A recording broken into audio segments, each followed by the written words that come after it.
நெல்லை மாவட்டம் கோதைச்சேரி கிராமத்தில் காட்டாற்று வெள்ளத்தால் சுமார் 200 ஏக்கர் விவசாய நிலங்களில் உள்ள நெல், வாழை பயிர்கள் சேதமடைந்துள்ளன.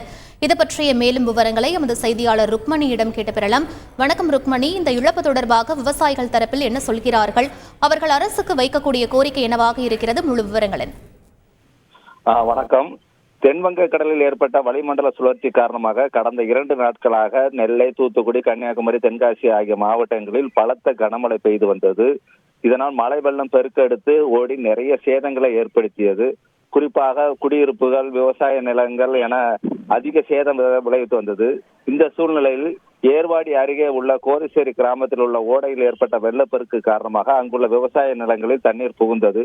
இதனால் அங்கு பயிரிடப்பட்டிருந்த நெல், வாழை, வெங்காயம் போன்ற பயிர்கள் தண்ணீரில் மூழ்கி சேதமடைந்தது.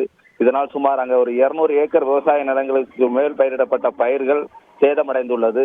இது போன்று நெல்லை மாவட்டத்தில் நாங்குநேரி, ராதாபுரம், திசையன்விளை தாலுகாவில் பல ஆயிரக்கணக்கான ஏக்கர் விவசாய நிலங்களில் உள்ள பயிரிடப்பட்ட விவசாய பொருட்கள் சேதமடைந்துள்ளது. இந்த சேதமடைந்த பயிர்களுக்கு உரிய இழப்பீடு வழங்க அரசு நடவடிக்கை எடுக்க வேண்டும் என்று விவசாயிகள் கோரிக்கை விடுத்து வருகின்றனர். விவரங்களுக்கு நன்றி ருக்மணி. செய்திகளை உடனுக்குடன் தெரிந்து கொள்ள உடனே சப்ஸ்கிரைப் பண்ணுங்க.